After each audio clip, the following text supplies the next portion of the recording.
Sarah Knafo, bonjour, merci d'être avec nous. Députée européenne, vice-présidente de Reconquête. Dans un instant, on va bien sûr évoquer l'avenir de François Bayrou. À mes côtés, Amandine Atalaya, éditorialiste politique. Bonjour. Jules Péquenard, journaliste à la Tribune Dimanche, bonjour. Notre partenaire. On va voir aussi quel est votre plan d'économie à Reconquête. Comment faire des économies pour le budget de l'État. Mais d'abord, un mot sur ce discours de Marine Le Pen qu'on vient d'entendre, qui appelle à des élections, effectivement, qui dit que Jordan Bardella est prêt et qu'elle est prête, elle, à sacrifier d'ailleurs ses mandats, puisque pour l'instant, elle ne pourrait pas en théorie se représenter.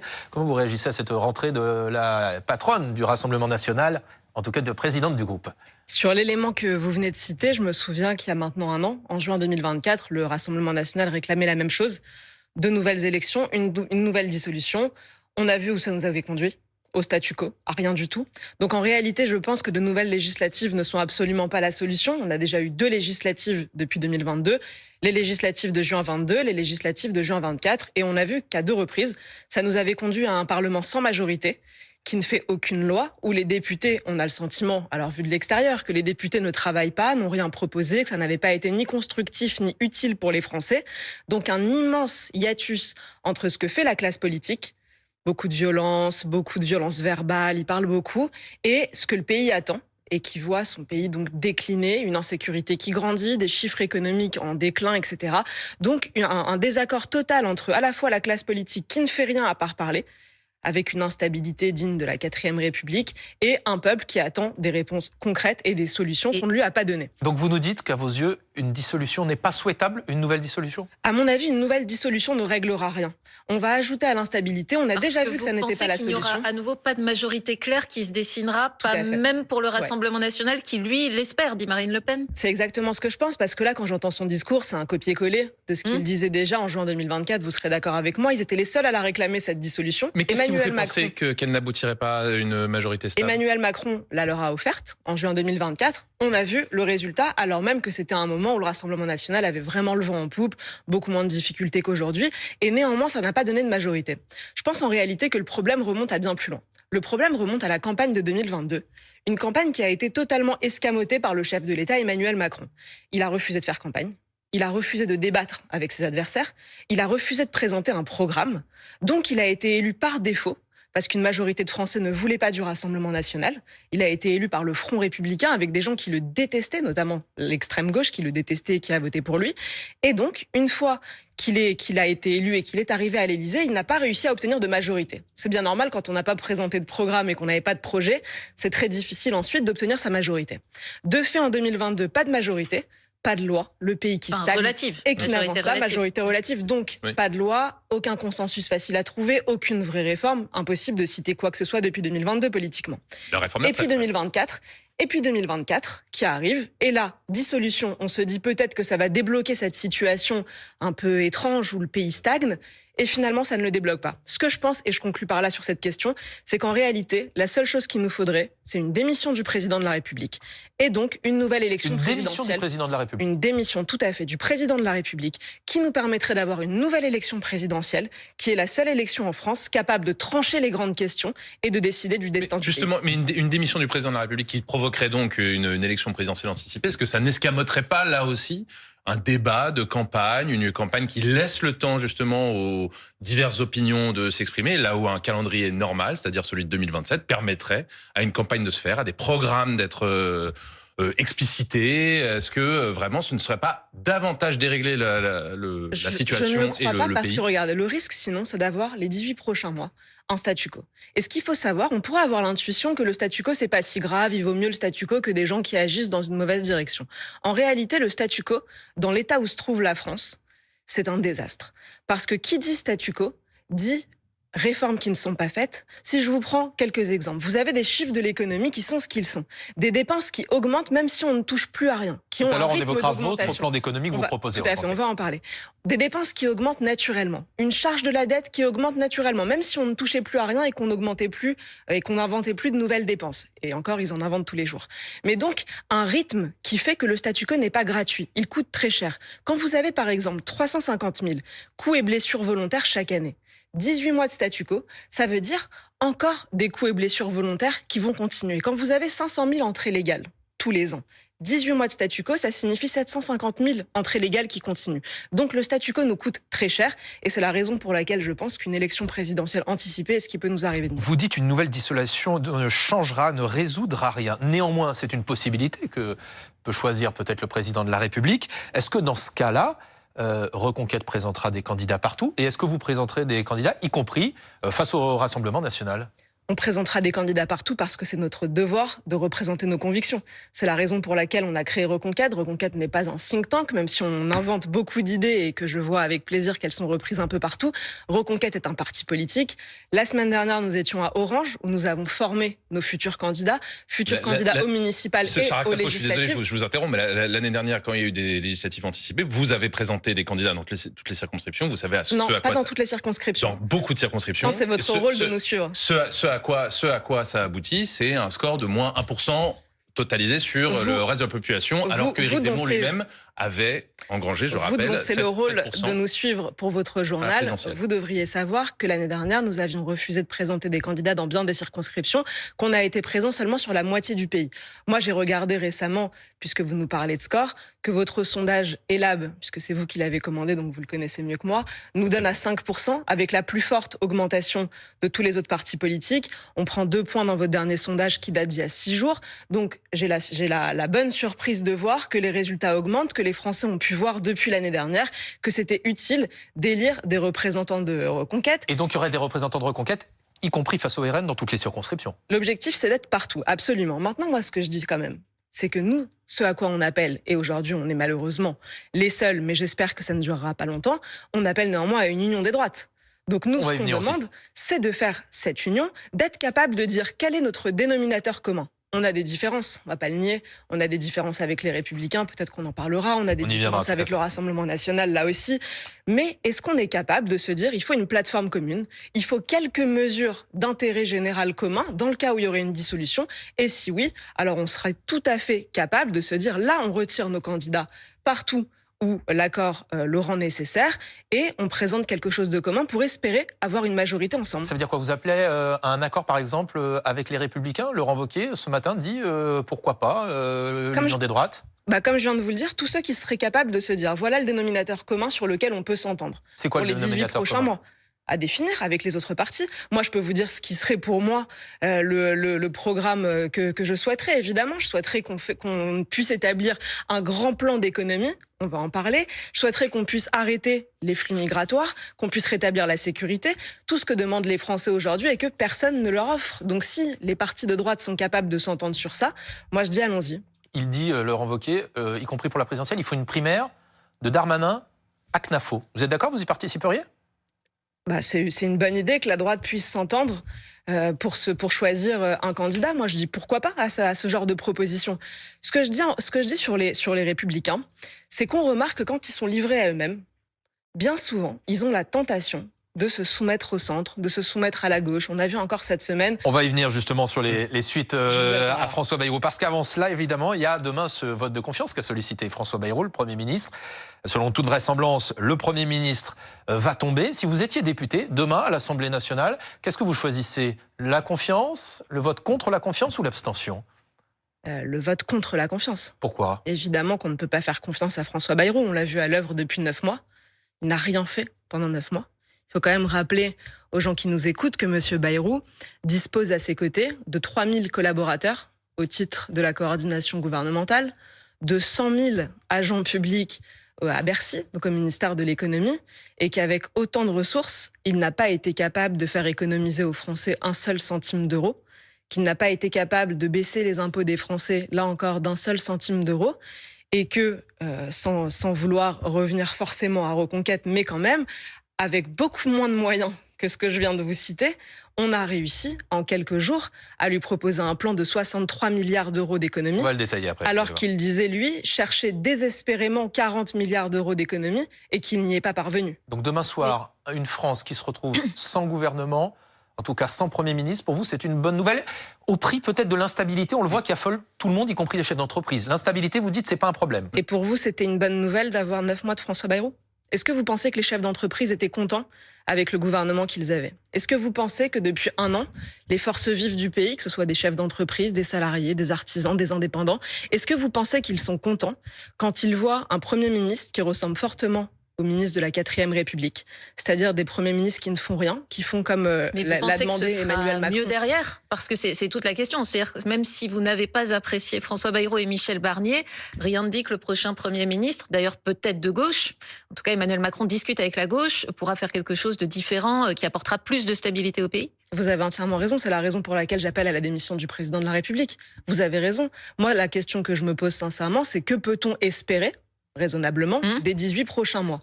Et la réponse que je vous donne, c'est pas grand-chose en réalité. Pas grand-chose puisqu'on voit que leur tentation à tous, et c'est d'ailleurs ce que leur a demandé le président de la République, qui est bien la source du problème, c'est faites des deals avec les autres. Vous avez dû entendre cette phrase comme moi. Des compromis. Il préfère dire deal, Monsieur Macron, je pense qu'il préfère l'anglais que le français. Donc il a dit à Monsieur Bayrou, faites des deals avec les autres partis politiques. Qu'est-ce que ça veut dire ? Ça veut dire donner un petit peu à la droite, donner un petit peu à la gauche, donc à la fin, la stagnation. Et puis rien ne se passe, le pays stagne au moment où nous aurions le plus besoin d'avancer. Donc je pense qu'avec ou sans François Bayrou, le pays ne s'en portera pas plus mal. Si le prochain Premier ministre est issu du socle commun, comme on dit, c'est-à-dire du bloc central, en incluant les Républicains, c'est un des scénarios probables de la suite. On aura eu 3 premiers ministres en l'espace d'1 an. Pour vous, c'est une catastrophe. Sauf qu'en votant contre la confiance, en faisant chuter François Bayrou, c'est ce qui va se... Mais avoir François Bayrou est une catastrophe aussi. François Bayrou, pour vous, n'a fait preuve d'aucun courage, parce que certains disent qu'avec ce vote de confiance, finalement, il part au moins avec panache et en ayant expliqué aux Français l'urgence de la dette. Je connais cette théorie, mais je crois qu'il n'y a pas de panache à quitter un match dans lequel on est mené de 10-0. Il n'y a aucun panache à n'avoir rien tenté en 9 mois, à se faire harakiri en pensant que les gens vont le lui reconnaître. Moi, il me rappelle... C'est-à-dire que vous y voyez un suicide politique, là, Non, comme vous dites, je pense qu'il doit se dire autant partir avec honneur, puisque de toute façon, les députés vont me censurer, donc autant partir avec honneur. Mais moi, j'y vois pas d'honneur. Je vois pas d'honneur à être resté 9 mois, à partir avec une retraite de 28 000 € par mois, alors qu'on n'a rien tenté, qu'on n'a rien essayé, qu'on n'a pas servi le peuple français. Je trouve pas beaucoup de panache ni beaucoup d'honneur à tout ça. Et je vous ai dit qu'il disposait de moyens énormes. Il aurait pu faire preuve de beaucoup plus de courage. Et pardonnez-moi, y compris sans majorité à l'Assemblée nationale, on peut faire beaucoup de choses uniquement avec le pouvoir réglementaire. Je regrette par exemple d'avoir vu que M. Retailleau n'avait pas tenté beaucoup plus. Il aurait pu faire beaucoup plus. Il a à sa disposition par la décret, police. Vous voulez dire ? Absolument, absolument. Et par circulaire pour le ministre de l'Intérieur. Il a à sa disposition tous les préfets de France. Il a la police, il a le pouvoir réglementaire. Il aurait pu faire beaucoup. Il aurait pu faire un moratoire sur les naturalisations. Il aurait pu réglementer bien davantage les visas en s'entendant avec les consuls. Il avait des leviers de pression. Je pense que il ne les a pas utilisés. Il a fait passer des circulaires, mais juste si on se projette dans aucun effet. Je réponds juste sur ce point. Il a des chiffres d'entrée légale, M. Retailleau, qui sont pires que ceux de M. Castaner. Plus 37% d'entrée légale de M. Castaner à M. Retailleau. Ça, ce sont les chiffres, et donc les hommes mentent et pas les chiffres. Vous avez expliqué dans le JDD la semaine dernière. Si on se projette dans l'après-Bayrou, est-ce qu'il y a un nom, alors on évoquait le socle commun, est-ce qu'il y a un nom qui est, à vous, Sarah Knafo, qui trouve grâce à vos yeux dans le champ politique? Gérald Darmanin, voilà. Sébastien Lecornu, plusieurs sont cités, Catherine Vautrin. Je ne vais pas me mettre à faire un casting. Et je vous ai expliqué à quel point, pour moi, tout cela était dérisoire et à quel point, en réalité, ce que les Français veulent, ce qu'on attend tous, c'est de pouvoir élire un nouveau président de la République qui puisse prendre les problèmes à bras-le-corps, les régler rationnellement, un par un, arrêter avec ces tambouilles, arrêter le problème, avec ces compromis politiciens. C'est pas ce que va faire le président de la République cette semaine, d'après les informations Rien de ce qu'il fera ne sera idéal. Du service politique de BFM. Je vais pas m'amuser à faire un casting. La priorité du président de la République, c'est la stabilité du pays. C'est ce qui guidera ses choix, confie un membre de l'entourage du président de la République au service politique de BFM TV. Et effectivement, il discute notamment avec la gauche, Amandine. Oui, est-ce que ce serait une faute, selon vous, si Emmanuel Macron, cette fois, choisissait un Premier ministre de gauche? Olivier Faure a fait acte de candidature expressément devant tout le monde. Bien sûr que ce serait une faute. Je ne crois pas qu'on puisse dire que la France aujourd'hui est à gauche. Je pense même qu'on remarque tous que la France est de plus en plus de droite. Le bloc de gauche est arrivé en tête aux législatives l'an dernier. Ouais, tellement en tête qu'il y a eu un Premier ministre de gauche et qu'ils ont eu la majorité. S'ils étaient vraiment arrivés en tête, on aurait déjà eu un Premier ministre de gauche. Ils auraient nommé Huguette Bello, Lucie Castet ou je ne sais pas quel nom. Visiblement, Emmanuel Macron n'avait pas envie, craignait que son bilan ne soit détricoté par un Premier ministre de gauche. J'ai envie de vous dire quel bilan. Mais peut-être qu'on peut revenir au sujet de fond qui mérite d'être traité. J'ai pas de boule de cristal. Je sais pas vous dire ce que va choisir Emmanuel Macron. Bien malin qui peut le dire. Je sais pas si lui-même le sait et si lui-même comprend encore les ressorts de ses propres décisions. Est-ce que vous évoquez la question, pardonnez-moi, de l'union des droites tout à l'heure? On parlait de Laurent Wauquiez. Cette semaine, effectivement, Laurent Wauquiez a quand même dit nous ne censurerons pas automatiquement un Premier ministre qui serait issu du Parti Socialiste ou du Rassemblement National. D'abord, comment est-ce que vous avez interprété cette déclaration? Qu'en pensez-vous? Comment avez-vous réagi? Je vous avoue que pour moi, les Républicains sont de moins en moins compréhensibles chaque jour. Mais je sais de plus en plus pourquoi j'ai quitté ce parti. Pourquoi? Pour ça. Parce qu'on n'arrive plus à les suivre. Je ne sais pas si vous avez vu aujourd'hui que le mouvement jeune des Républicains s'autonomisait en disant qu'eux-mêmes n'arrivaient pas à suivre la ligne de leur propre chef. Une petite partie. Donc, non, je vous avoue que j'ai vraiment du mal à comprendre, puisque quand M. Retailleau est arrivé au gouvernement, de M. Barnier puis de M. Bayrou, il nous avait dit que c'était pour empêcher la gauche de gouverner. Et maintenant, on nous dit finalement que comme on est constructif, on pourrait autoriser la gauche à gouverner. Moi, je n'arrive pas à les suivre, donc je ne peux pas vous expliquer l'inexplicable. En tout cas, on voit qu'effectivement, il y a plusieurs personnalités qui se dégagent aux yeux des Français pour Alain Matignon, parce que vous prenez la démission du président de la République, on le disait, c'est peu probable, il va quand même falloir nommer probablement un Premier ministre. Les Français se tournent notamment vers un homme. Oui, puisqu'Emmanuel Macron peut aussi nommer Jordan Bardella, qui est à la tête aujourd'hui du Rassemblement national. Est-ce que ça, c'est plus acceptable pour vous, plus porteur pour la France ? C'est clair que je préfère Jordan Bardella à Olivier Faure. Vous m'imaginez pas vous dire l'inverse. Pour parler concrètement, vous iriez par exemple dans un gouvernement Jordan Bardella?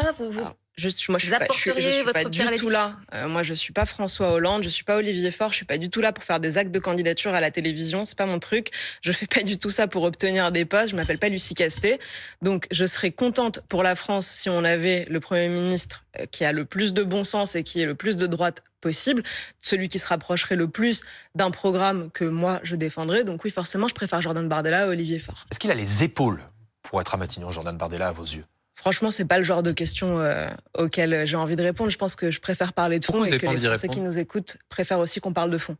Oui. Justement, à l'instant, le Premier ministre s'exprime une nouvelle fois dans les médias. François Bayrou qui dit que des forces politiques sont, je cite, en guerre civile les unes avec les autres, alliés ensemble pour abattre le gouvernement. C'est ce qu'il dénonce. Comment vous réagissez à ces propos du Premier ministre? Vous faites partie finalement de ces forces politiques qui sont alliées pour abattre le gouvernement puisque vous souhaitez son départ demain. Monsieur Bayrou qui maintenant va jouer au grand sage, Dumbledore, qui va donner des leçons à la France entière. Encore une fois, après n'avoir rien fait pendant 9 mois, il nous fait penser à, vous savez, tous ces ministres ou ces présidents qui, une fois qu'ils quittaient le pouvoir, se mettaient à tout déballer. Alors François Hollande, qui dans le livre recueil, un président ne devrait pas dire ça, nous annonçait qu'en fait, il avait compris le problème d'immigration de la France, qu'il y avait de plus en plus de tensions, il était encore etc. Président. Il était encore président. Et ça sort après. Gérard Collomb, qui, à son départ, nous dit qu'en fait, il se rend bien compte, etc. Et maintenant, François Bayrou nous fait le même coup avec la dette. Donc, quand ils sont au pouvoir et que tout se passe bien, il n'y a pas de problème, il n'y a pas de lucidité. A priori, il faut que ça continue comme ça, qu'on lui accorde la confiance et puis tout va bien. Et une fois que c'est terminé pour eux et qu'ils vont bientôt partir, alors là, ils veulent partir dignement, comme on disait tout à l'heure. Ils pensent avec panache. Et donc, ils nous annoncent finalement toutes les grandes catastrophes pour qu'on ne leur en veuille pas. Moi, je pense parler au nom de millions de gens quand je dis que je leur en veux quand même. Monsieur Bayrou a contribué avec tous ses amis politiques à la situation dans laquelle on se trouve aujourd'hui. Ça fait 50 ans que la France n'a pas voté un budget à l'équilibre et Monsieur Bayrou a voté les 8 derniers budgets, donc tous ceux qui ont été présentés par Emmanuel Macron, il les a tous votés. Et aujourd'hui, il vient nous dire que finalement, ce serait de la faute au mieux des partis politiques et au pire des Français eux-mêmes. Oui. Ça, c'est ce que je trouve le plus insultant. C'est le plus grand mensonge économique insultant pour tous les Français. C'était quoi pour vous le plus grand défaut du budget qu'a présenté François Bayrou? Vous le trouviez quoi? Injuste, ciblant trop certains Français, par exemple, précaires, modestes, les retraités? Mais le budget était en soi un défaut. Rien n'allait dans ce budget. C'est-à-dire qu'on présente des budgets avec des dépenses qui sont faramineuses. Peut-être qu'on va y venir. On va y venir ces dépenses. Avec des dépenses qui sont faramineuses. Avec un État qui vit largement au-dessus de ses moyens. Et qui donc est obligé de s'endetter. Quand il nous dit que c'est de la faute des Français, et je reviens à ça, une insulte, en réalité, il nous ment. C'est un mensonge économique, parce que ce ne sont pas du tout les Français qui ont décidé de dépenser autant par exemple dans l'aide publique au développement. Ce ne sont pas les Français qui ont décidé de dépenser 454 millions d'euros pour décarboner le Costa Rica. Ça, c'est François Bayrou qui a accepté de le faire et qui l'a mis dans son budget. Donc les défauts, je pourrais vous les lister en long, en large et en travers. D'ailleurs, on va le faire dans un avec instant. le plan. Vous allez nous dire effectivement où est-ce que vous voulez trouver pas 40 mais 60 milliards d'euros. 63. 63, pour être précis, milliards d'euros d'économie. Mais à l'aube justement de cette semaine très difficile, est-ce que vous êtes quand même inquiète pour notre pays quand on voit la situation dans laquelle nous nous trouvons aujourd'hui? C'est pas cette semaine qui m'inquiète, c'est les 30 dernières années qui ont été extrêmement inquiétantes. C'est-à-dire qu'on a pris toutes les mauvaises décisions possibles, que ce soit sur le champ régalien ou sur le champ économique, qui nous conduisent où nous sommes aujourd'hui, qui a fait chuter le niveau de vie des Français par rapport à tous ses voisins, alors qu'on avait des atouts extraordinaires, notamment énergétiques, et qui, sur le plan là régalien, a aggravé tous les facteurs possibles qui pouvaient créer de l'insécurité, qui nous conduit là où nous sommes, sur le sujet scolaire également, avec un immense déni, où on a accusé de déclinisme les gens qui disaient que le niveau scolaire baissait. Il y avait des éditos dans Le Monde qui disaient le niveau monte, à grand renfort de sociologues qui venaient mentir et inventer des statistiques qui prouvaient que le niveau montait. Aujourd'hui, je pense que c'est consensuel de l'extrême gauche à la droite la plus dure de dire que le niveau scolaire a chuté.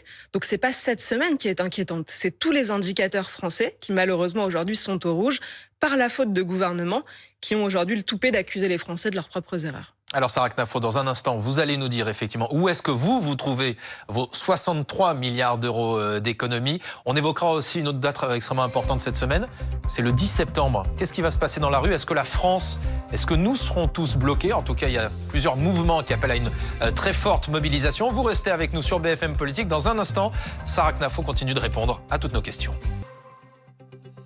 Vous êtes bien sur BFM Politique. Notre invitée, c'est Sarah Knafo, eurodéputée Reconquête. Merci d'être avec nous. On évoquait évidemment la situation de François Bayrou, qui très probablement ne sera plus Premier ministre demain soir. Autre moment clé de cette semaine, c'est le 10 grand mouvement de mobilisation. En tout cas, un certain nombre d'organisations appellent à la mobilisation.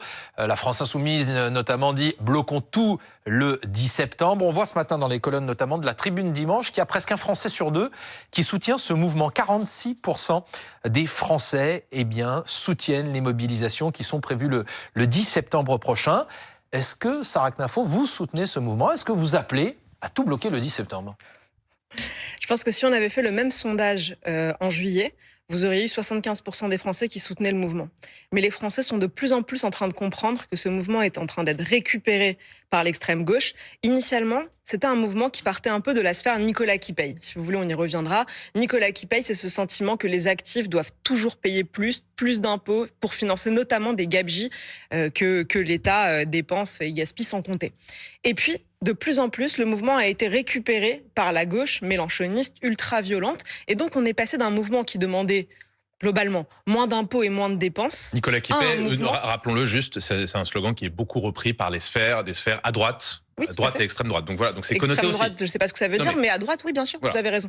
Donc un mouvement qui partait de la base des actifs et qui est défendu plutôt par des gens de droite, ça vous avez raison, et qui a été récupéré. Donc on partait d'un mouvement qui demandait moins de dépenses et moins d'impôts à un mouvement qui maintenant demande plus d'aide sociale, plus de dépenses, tout bloqué. Vous entendrez vraiment rarement des gens de bon sens, des gens qui respectent les forces économiques du pays, appeler à tout bloquer, parce qu'en réalité, quand on appelle à tout bloquer, on bloque les travailleurs, on bloque les salariés, on bloque les gens qui se réveillent pour aller travailler. Ce mouvement, je pense que ce qu'on peut prévoir, c'est qu'il va être extrêmement violent. Vous avez entendu comme moi Jean-Luc Mélenchon hier, très inquiétant, il appelle carrément à en découdre. Donc là, il faut que ce soit le plus violent possible. Et je pense que s'il y a encore un Français sur deux qui soutient, c'est parce que les Français veulent affaiblir le président de la République.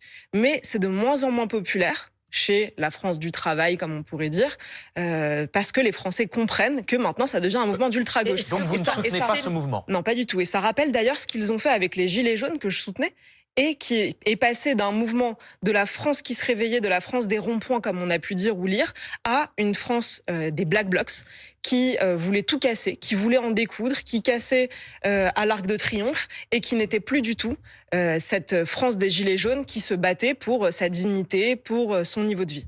Pensez que la France aujourd'hui est mûre néanmoins pour de grands mouvements sociaux. Alors si ce n'est celui-ci du 10 septembre, est-ce qu'il y a les ferments d'une colère qui pourrait se manifester par un retour, alors peut-être pas des gilets jaunes, mais des manifestations, des blocages, des grèves?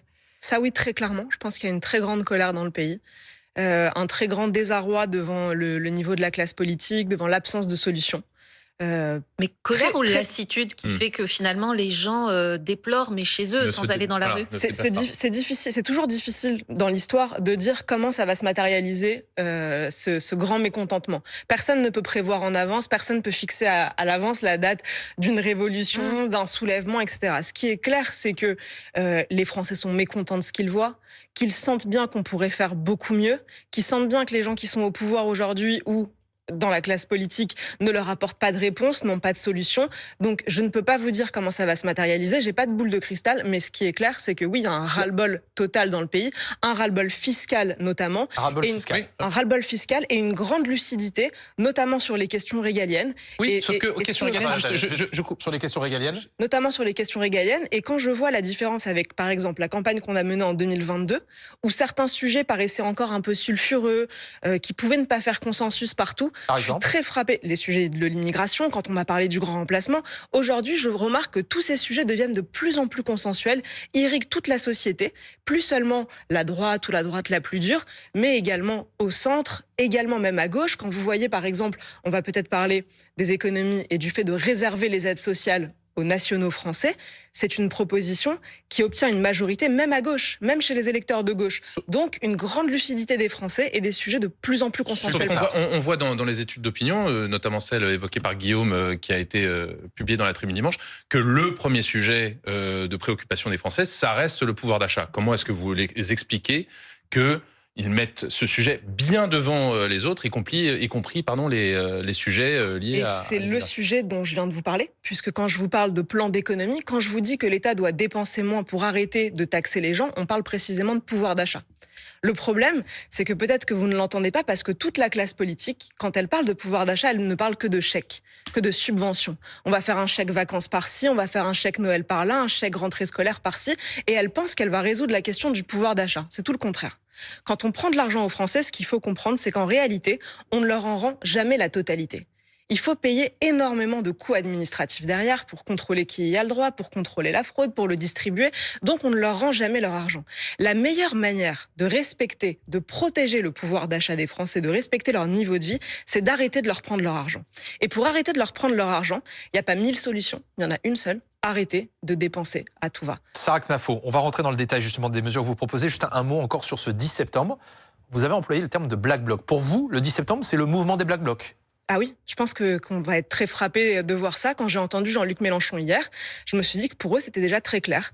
Ils appellent à ça, ils appellent à l'insurrection. On le sait d'ailleurs, c'est un mouvement révolutionnaire, la France Insoumise, ils le disent, ils en sont fiers. J'ai eu par exemple cet été un débat qui m'a opposé à Antoine Léaumont. De la France Insoumise, député de la France Insoumise, et au cours duquel il m'a dit qu'il était robespierriste. Donc ils l'admettent, ce sont des révolutionnaires. Robespierriste, ça veut dire que pour lui, la guillotine, c'est un outil normal. Enfin, il faut quand même concevoir. D'ailleurs, si je puis me permettre, je profite d'être à votre antenne pour le réinviter à débattre, puisqu'une chaîne qui s'appelle Thinkerview nous a invités à débattre. J'ai évidemment dit oui, et Antoine Léaumont ne répond pas. Dans ce contexte de crise sociale, on le disait, et d'angoisse, et cette mobilisation du 10, vous, c'est une sacrée potion que vous souhaitez administrer aux Français. On le disait, le plan du gouvernement, c'était 44 milliards d'euros d'économie. Vous, c'est 63 milliards d'euros d'économie. Première question, pourquoi? Où est-ce qu'il y a 20 milliards d'euros en plus? Pourquoi un plan aussi important? Vous dites en plus, mais je rappelle que les 40 milliards, il ne les a pas trouvés. D'abord 63 milliards, peut-être que alors là, ça va encore plus vous surprendre, mais ce n'est pas une sacrée potion, c'est juste un plan d'urgence. C'est le b.a.-ba de ce qu'on devrait faire, ce sont les mesures les plus faciles à mettre en œuvre. Il suffit d'une seule loi de finances, celle-ci par exemple. Ce sont les mesures, à mon sens, les plus consensuelles. J'ai des sondages à l'appui pour vous le dire. Et c'est même pas le quart de ce qu'on devrait faire pour réduire la dépense publique française. Alors comment vous les faites concrètement? Alors concrètement, on va y aller. D'abord 63 milliards d'euros par an. Ce qu'il faut que les gens entendent, c'est que ça revient à arrêter de prendre 1 000 euros par an à chaque Français. Donc c'est quand même une somme assez conséquente. Il faudra aller beaucoup plus loin. Il y a énormément de gabegies. Parce que chez vous, il n'y a aucune hausse d'impôts, hausse de taxes. C'est uniquement des économies sur les dépenses de l'État. Absolument. On est déjà le pays le plus taxé du monde. Donc ce que les gens doivent bien entendre, c'est que la France n'a pas un problème de recettes, elle a un problème de dépenses.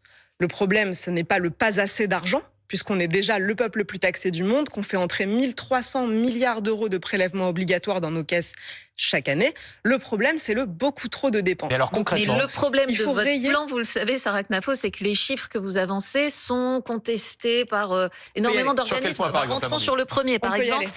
Vous souhaitez réserver les prestations sociales non contributives aux Français et vous dites que ça fait une économie de 15 à 20 milliards d'euros pour l'État. Vous savez qui conteste ces chiffres, l'OCDE qui dit que c'est farfelu et biaisé, la CAF qui dit c'est ça en 2022. Vous avez en 2022 dans un rapport, il dit interprétation farfelue et biaisée de nos chiffres. J'aimerais bien le rapport. La caisse d'allocation familiale dit c'est 9 milliards d'euros. Non, elle ne dit pas ça, la caisse d'allocation familiale. Comment est-ce que vous avez travaillé pour aboutir à 15 à 20 milliards d'euros? Sur ce chiffre, d'abord vous remarquez que c'est un chiffre, et d'ailleurs l'un des seuls, sur lequel je donne une fourchette, une estimation, en disant de 15 à 20 milliards. Donc vous sentez bien, et vous avez raison, que c'est un chiffre qu'on n'a pas à la virgule près. Sinon, je l'aurais mis à la virgule près. Quel est le problème? C'est que l'administration refuse de l'établir. J'ai appelé ce matin même, sur Twitter, François Bayrou à nous donner avec précision ce chiffre. Qu'est-ce que vous lui demandez? Je lui demande de nous donner avec précision le chiffre de ce que donne chaque année la France comme aide sociale non contributive à des étrangers. C'est un chiffre qui serait extrêmement facile à établir, parce que la nationalité, c'est un critère objectif. On ne parle pas d'origine, encore moins d'ethnie, on parle juste de nationalité. C'est quand même la moindre des choses qu'une administration, lorsqu'elle distribue une prestation, par exemple le RSA, sache à quel individu elle la distribue et donc de quelle nationalité il est. Ça, on pourrait le savoir, mais l'administration refuse de le donner. C'est un secret, c'est un mystère, il y a une omerta.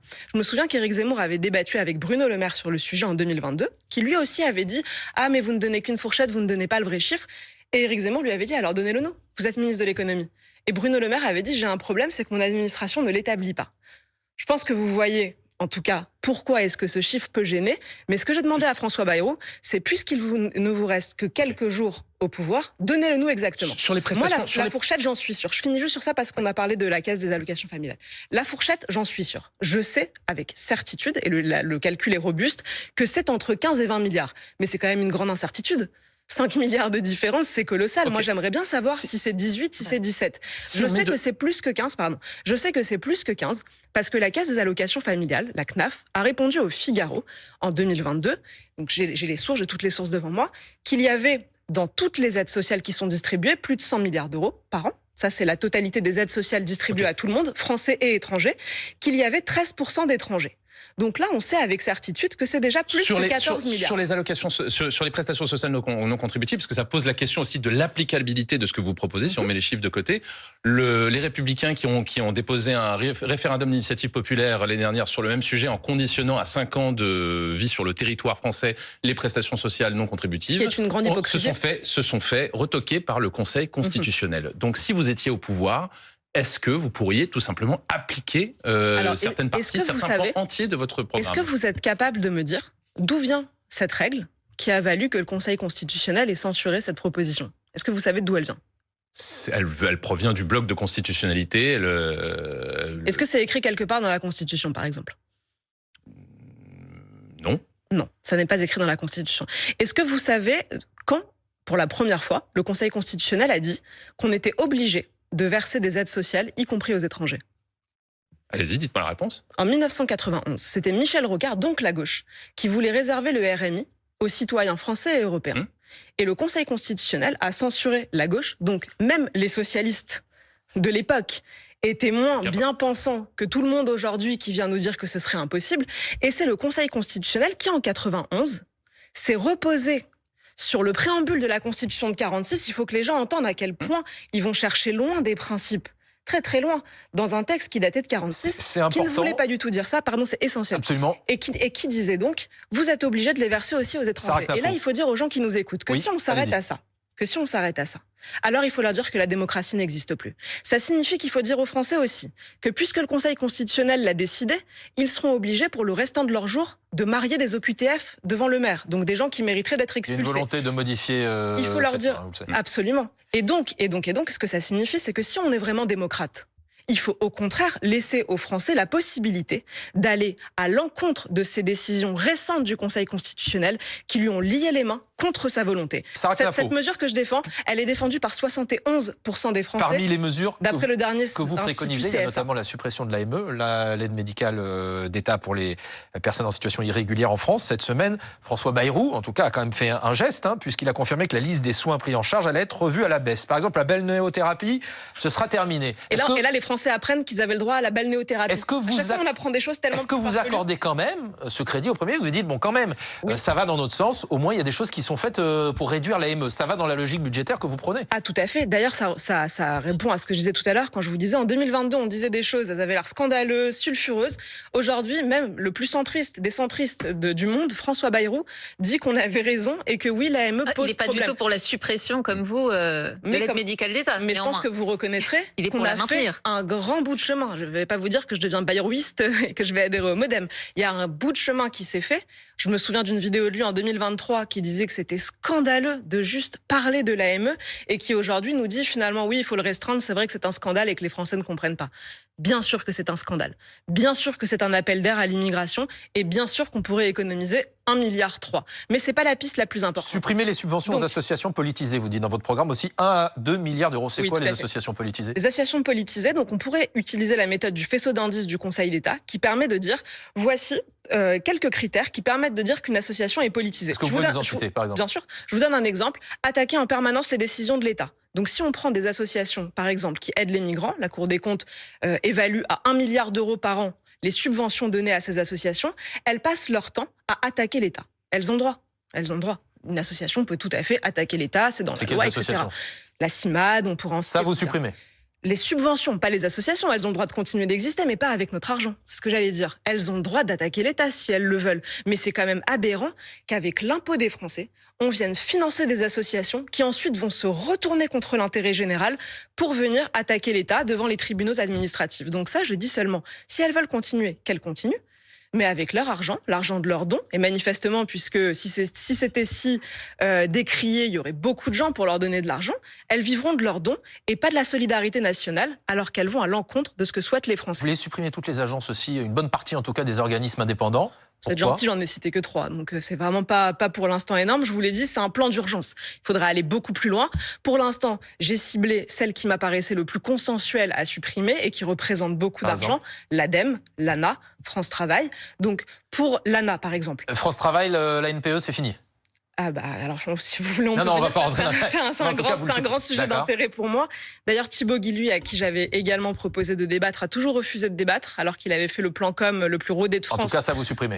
Oui, tout à fait. France Travail, ce qu'il faut comprendre, c'est qu'il y a 54 000 personnes qui travaillent chez France Travail et qui, pour la majorité d'entre eux, donc plus de 22 000, ont pour objectif de retrouver un emploi à des gens qui ont perdu leur emploi, à des chômeurs. Quand vous regardez le taux de succès de ces gens, il est de seulement 12%. Donc chaque année, il n'y a que 12% des chômeurs qui parviennent à retrouver un emploi grâce à France Travail, chiffre de l'INSEE en 2017. Ça veut dire, vous imaginez le taux d'échec énorme de cette institution, à une ère où quand on demande aux gens comment vous avez retrouvé un emploi, ils vous répondent grâce à des proches, grâce à des agences d'intérim, grâce à LinkedIn. Quand vous comparez, LinkedIn, c'est 16 000 personnes dans le monde entier. France Travail, c'est 54 000 qu'en France. Sarah Knafo, c'est devenu obsolète. Vous nous avez dit que vous voulez réduire l'immigration. Il y a une note cette semaine du commissariat au plan qui dit au contraire, dans la situation économique, c'est une solution. Le Haut Commissariat au Plan, puisque cette année a été quand même très particulière, puisque pour la première fois depuis la Seconde Guerre mondiale, il y a eu plus de décès que de naissances, ça ne vous aura pas échappé. Et c'est là où le Haut Commissariat au Plan nous explique que la France gagnerait à se doter d'une stratégie d'immigration de travail. Comment est-ce que vous l'interprétez? Est-ce que vous y voyez là le grand placement, qui est un terme très connoté, mais est-ce que vous y voyez là cette main-là? Comment est-ce qu'on résorbe ce problème de la natalité, du taux de natalité? Qu'est-ce que vous en pensez de ça? C'est pas la solution, l'immigration? Alors, en 2022, on nous disait que le grand remplacement, c'était une théorie complotiste d'extrême droite. Maintenant, on nous le propose carrément comme mesure de politique publique. Donc, puisque les enfants font pas assez de français, Il faut des immigrés. C'est ahurissant qu'on puisse écrire ça dans un rapport officiel transmis à une institution. Je trouve ça ahurissant. C'est pas la première fois que l'immigration est évoquée comme une solution à la baisse de la natalité qui est manifeste dans la plupart des pays européens. Que ce soit dans un rapport officiel me sidère et je pense que ça sidérera des Français. Mais c'est un fait, Sarah Knafour, qu'on a un problème simplement pour financer plus tard les retraites de nos... On a un problème. J'allais y venir. On a un problème démographique majeur. Il y a ce qu'on peut appeler un hiver démographique dans tout le monde occidental. En 2022, je crois pouvoir dire qu'on était le seul parti politique Reconquête à avoir un programme de natalité, une vraie politique de natalité. Vous proposez très concrètement Marine Le Pen aussi. On va y proposer pour le 3e enfant 10 000 €, etc. Plusieurs mesures pour la natalité. J'en ai pas souvenir, mais on va y venir. Donc sur les propositions, il y a un hiver démographique partout. Je pense, pour répondre d'abord, que l'immigration est tout sauf la solution. Premièrement parce que, évidemment, c'est la solution la plus impopulaire de toutes. 61% des Français considèrent qu'il y a aujourd'hui déjà trop d'immigrés dans notre pays. Donc, on ne va pas leur dire « rajoutons-en parce que vous ne faites pas assez d'enfants ». Deuxième chose, je pense que le remède serait pire que le mal. Parce que l'immigration est un facteur aggravant dans la dénatalité. Notamment parce que de très nombreuses familles préfèrent quitter leur ville, quitter même notre pays pour aller fonder une famille ailleurs à cause des effets négatifs de l'immigration en France. Parce qu'on sait aussi qu'elle fait porter, maintenant c'est documenté, établi, qu'elle fait porter un poids important sur les finances publiques et que par conséquent, elle grève encore des ressources pour les familles françaises, qui est aussi un facteur dissuasif. Je pense que les causes de la dénatalité sont très profondes, civilisationnelles, qu'elles remontent à loin. Si on regarde les pays qui sont le plus touchés, on peut citer le Japon et l'Allemagne. On peut comprendre quand on regarde l'histoire de la dernière guerre mondiale, pourquoi ces peuples ont été brisés dans leur désir d'exister, de continuer de vivre, etc. Et donc, il y a des facteurs qui sont extrêmement profonds, qui font qu'au Japon, comme en Allemagne, il n'y a plus cette volonté de vivre. Ça n'a plus existé, donc des peuples vieillissants. En France, on s'en est sorti longtemps. On a eu le baby-boom, et puis après, ça a décliné comme tout le reste. Si on regarde en Occident, il y a un pays qui s'en sort aujourd'hui, c'est Israël. Donc c'est le pays qui a le taux de reproduction et de fécondité le plus élevé. Peut-être parce qu'une politique nataliste très lisible et très claire et une forme de patriotisme démographique qui explique qu'ils font beaucoup d'enfants. Alors comment renouer avec ça chez nous ? Dites-nous. Comment renouer avec ça chez nous ? On peut pas forcer les gens à faire des enfants. On peut pas forcer les gens. Vous avez entièrement raison. Un, on peut pas forcer les gens à faire des enfants. Deux, on fait pas des enfants parce que l'État a sorti le carnet de chèques. On fait comment ça, alors ? C'est tout à fait juste. On peut jouer sur un delta. Vous avez le désir d'enfant, donc c'est à peu près 2,5, qui est supérieur au taux de fécondité réel, qui est 1,6. Dans ce delta, ça veut dire que les Français aimeraient faire des enfants et qu'ils ne les font pas. Et là, il y a des causes matérielles très claires. Typiquement, pour une femme, c'est anormal de se dire qu'elle doit travailler pour avoir les moyens de payer la garde de ses enfants. Donc là, on voit bien qu'il y a des sujets de garde qui sont majeurs, notamment de places en crèche. On manque de places en crèche quasiment partout. Là, il y a un sujet d'attractivité de ces métiers et de création de ces places en crèche. On voit qu'il y a aussi un sujet matériel et financier, c'est-à-dire les gens ont l'impression qu'ils n'auront pas assez d'argent pour subvenir aux besoins de leurs Donc il y a aussi une question de chèque. Vous disiez, c'est pas en donnant des chèques. Mais c'est pas des chèques, je vous ai répondu tout à l'heure. Le pouvoir d'achat, en gros, l'argent que vous avez, votre pouvoir d'achat, c'est pas l'argent que l'État vous donne, c'est l'argent qu'il ne vous prend pas.